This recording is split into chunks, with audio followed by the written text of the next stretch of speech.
Good evening, everyone. Today I am going to uh, discuss one very important topic.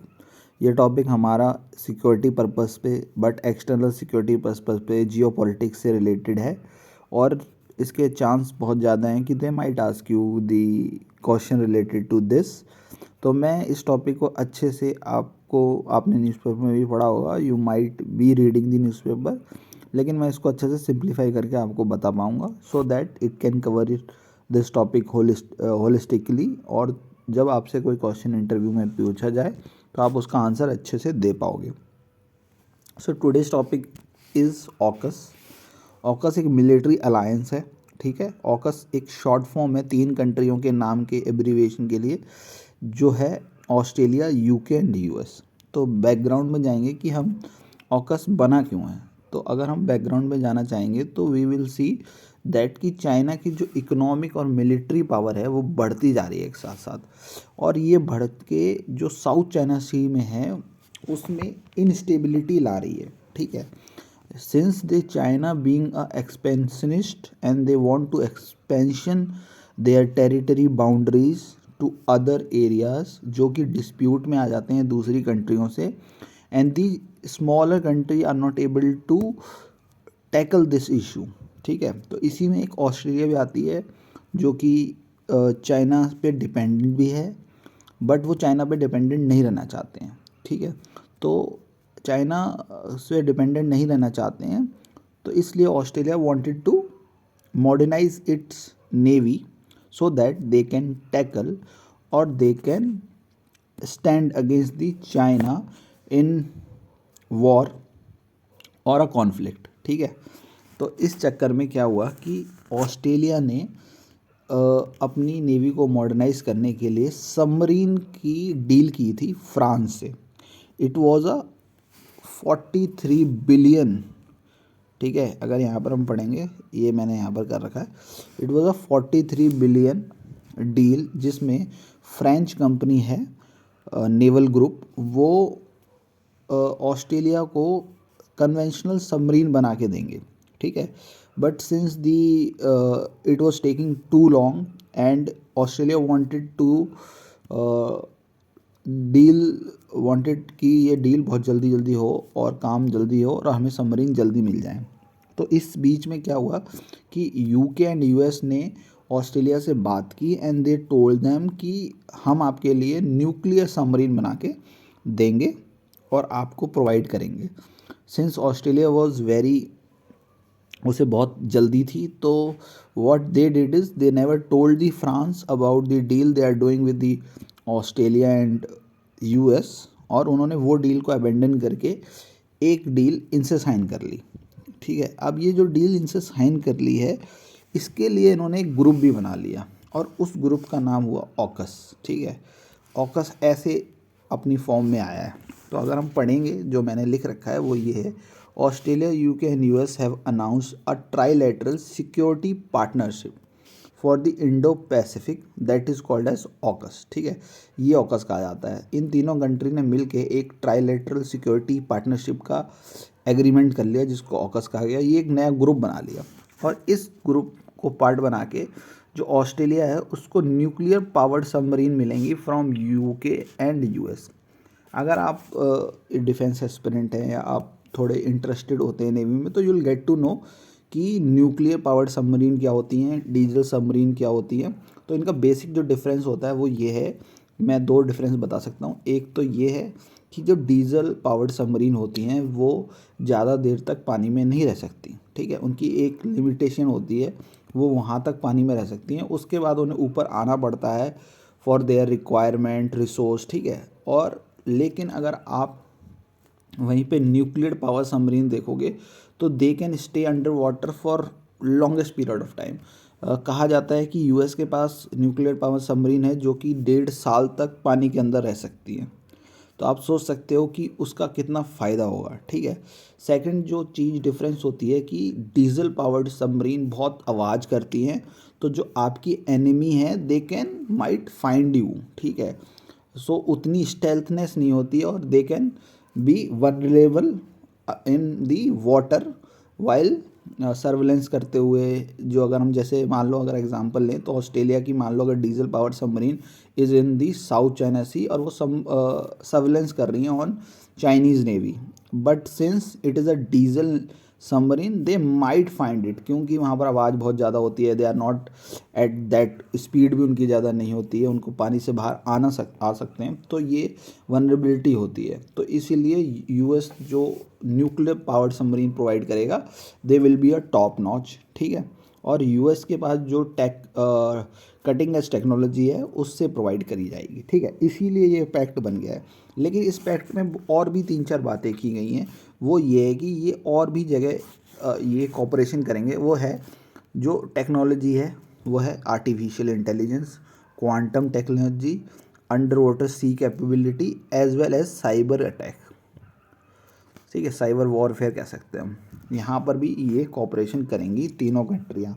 तो आप सोच सकते हो कि इस सेंचुरी में दीज आर दी टेक्नोलॉजी, ये रेवोल्यूशन लाएंगे और यहाँ पर ही वनरेबिलिटी भी आएगी, तो they will cooperate regarding this, ठीक है। अब ये न्यूज़ में क्यों थी? न्यूज़ में इसलिए थी कि ये बहुत रीसेंट की बात है। जब क्वाड का समिट होने वाला था उससे पहले ही ऑकस एक बनाया गया रीसेंट एग्रीमेंट, और जैसे ही ये एग्रीमेंट बना तो न्यूज़ में ये भी चलने लग गया कि जब ऑकस बन गया है तो इट विल कि ये क्वाड की इम्पोर्टेंस को कम कर दे रहा है। लेकिन जो इंडिया के फॉरेन सेक्रेटरी हैं ही टोल्ड कि देखिए जो क्वाड का पर्पस है वो ऑकस का पर्पस नहीं है, दोनों डिफरेंस है। ऑकस एक मिलिट्री अलायंस है जबकि quad is not a military alliance, ठीक है। ये डिफरेंस आप याद कर लेना। आपसे पूछा जा सकता है कि what is the difference between AUKUS and quad, तो आप कह सकते हैं कि सर वो मिलिट्री अलायंस है proper and quad is not a military alliance, ठीक है। ये बहुत इंपॉर्टेंट है। अब इससे ना बहुत कुछ हुआ। इससे सबसे पहले ये हुआ कि अगर आप देखेंगे तो फ्रांस ऑस्ट्रेलिया से बहुत चिढ़ गया, ठीक है। France is a very reliable partner, वो यूरोप में बहुत रिलायबल हैं। एंड उन्होंने क्या, उनको देखिए आप कोई भी अगर हम बात करते हैं जियो पॉलिटिक्स की, देर एक बहुत बड़ी कोट है जो हर बार बोली जाती है कि यहाँ पर कोई आपका दोस्त नहीं है और यहाँ पर कोई आपका दुश्मन नहीं है, they are all are temporary. यहाँ पर जो परमानेंट है वो है इंटरेस्ट, ठीक है। तो फ्रांस को लग रहा था कि हमें इतनी बड़ी $43 बिलियन की डील मिल रही है ऑस्ट्रेलिया से, तो उनकी इकोनॉमी बूम करेगी। बट बिल्कुल अचानक से ऑस्ट्रेलिया ने बिना बताए फ्रांस को दे अबेंडन दैट डील एंड उन्होंने फिर ऑकस बना लिया, और ऑकस में फ्रांस को भी नहीं लिया since France is a super power in Europe and they contribute a lot, ठीक है, नेटो में भी हैं वो। तो अब फ्रांस नाराज़ हो गया, दे इवन उन्होंने अपने एम्बेसडर को ऑस्ट्रेलिया से बुला लिया and they also decided not to send people in the main जो समिट होने वाले थे उनमें, and they were very angry with the Australia, ठीक है। उन्होंने फ़ोन पे एक आप पढ़ेंगे तो आपको पता चलेगा कि even the French president message the Australian prime minister कि हाँ ये डील का कुछ चल रहा है, और they even didn't tell them then also ना। तो ये बहुत ही गलत हुआ। लेकिन इससे वो नाराज़गी दूर करने के लिए बाद में बाइडन ने फ्रेंच प्रेसिडेंट से बात भी की एंड ऑल सब कुछ किया, ठीक है। अब जो इंडिया का रिएक्शन आया ऑकस बनने पे वो ये आया कि इंडिया ने सबसे पहले इसको वेलकम नहीं किया, क्योंकि व्हाट इट इज़ कि लोग क्या लिंक कर रहे हैं कि ऑकस इंडिया के इंटरेस्ट से लिंक कर रहे हैं, but there is nothing as such. तो जो फॉरेन सेक्रेटरी हैं इंडिया के दैट इज़ हर्ष श्रृंगला, उन्होंने कहा कि ऑकस लॉन्च हुआ है इन पर्सन बिफोर, मतलब क्वाड से पहले ये लॉन्च कर दिया गया, बट ये कोई अफेक्ट नहीं करता है जो हमारा क्वाड है, ठीक है। ये दोनों अलग ग्रुप हैं, जैसे मैंने आपको पहले बताया क्या कि ये दोनों अलग ग्रुप हैं, एक है सिक्योरिटी अलायंस और एक है नॉर्मल, ठीक है। इस क्वाड का बहुत जगह फोकस है। क्वाड का देखिए आप कॉपरेशन पे फोकस है, ओपन इंडो पैसिफिक पे फोकस है, टेक्नोलॉजी कॉपरेशन, इंफ्रास्ट्रक्चर, इन सब पे फोकस है, वैक्सीन डेवलपमेंट। तो आप ये नहीं कह सकते, और there is nothing mention in the Quad में कि ये मिलिट्री है, ठीक है। China might say it is a military alliance but it is not, ठीक है। अब क्या कहते हैं, जो इंडिया की क्या कंसर्न है, थोड़ी जो कंसर्न आई हैं वो बता सकते हैं। देखिए, जब ऑकस और क्वाड एक साथ हो गया है तो थोड़ा डिवीजन हो जाता है, फोकस हट जाता है। अब फोकस क्या है, पहले क्वाड पे ही फोकस था, अब ऑकस पे भी फोकस हो जाएगा ऑस्ट्रेलिया का, और सॉरी यूएसए का। तो दैट विल माइट कि वो क्वाड की थोड़ी इंपॉर्टेंस कम कर दे। दूसरा क्या है, जबकि फ्रांस ने ये यहाँ से डील इनकी ख़राब हो गई है, फ्रांस ने प्रोटेस्ट भी किया है ऑकस के खिलाफ, और France is a friend of India, ठीक है। तो इसमें जो सिचुएशन आ जाती है ना, वो बहुत कॉम्प्लिकेटेड हो जाती है, एक ये भी है। दूसरा ये भी है कि जब क्वाड के टाइप बढ़ रहे हैं और इंडिया को लग रहा था कि बाद में नेवी की nuclear power submarine US India को भी देगा, बट यूएस ने साफ साफ कह दिया है कि ये जो हम डील कर रहे हैं ऑस्ट्रेलिया से, वो सिर्फ एक ही कंट्री के लिए, उसके अलावा हम किसी के लिए नहीं है। मतलब ये एक्सेप्शन नहीं सिर्फ हमने किया है ऑस्ट्रेलिया के लिए, लेकिन हमने और कुछ नहीं किया है। अब ऑकस में इंडिया का क्या रोल हो सकता है? देखिए, अगर आप हिस्ट्री में जाएंगे तो एक बार क्या हुआ था, Australia made a Tarapur nuclear power reactor, ठीक है। और उसके बाद जब हमने न्यूक्लियर टेस्ट कर दिया था, तब क्या हुआ कि यूएस नाराज़ हो गया। यूएस ने क्या करना, यूएस ने न्यूक्लियर सप्लाई करना बंद कर दिया था, ठीक है, न्यूक्लियर फ्यूल को। और न्यूक्लियर फ्यूल को सप्लाई करना बंद कर दिया था, तो India was very very angry with the US, क्योंकि जो इंडिया का काम था वो वहाँ पर रुक गया था।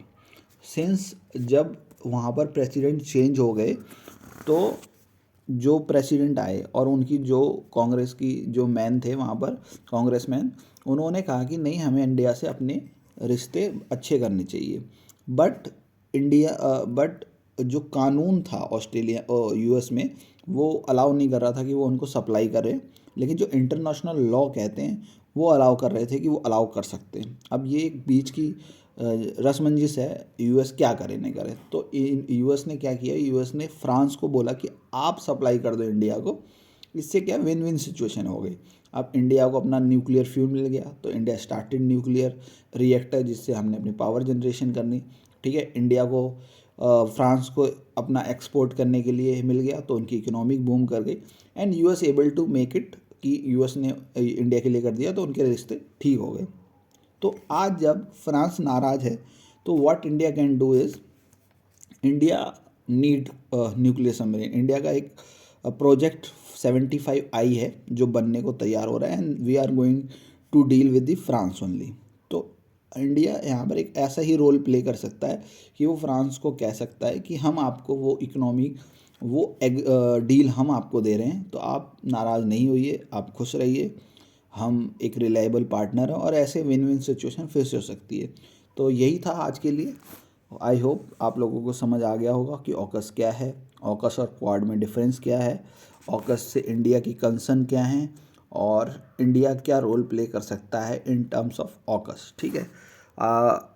अगर आपको और मॉक देने, ठीक है, तो आप हमारा टेलीग्राम ग्रुप ज्वाइन कर लीजिए, और जिसका डिस्क्रिप्शन में लिंक दिया गया है, as well as in the comment section.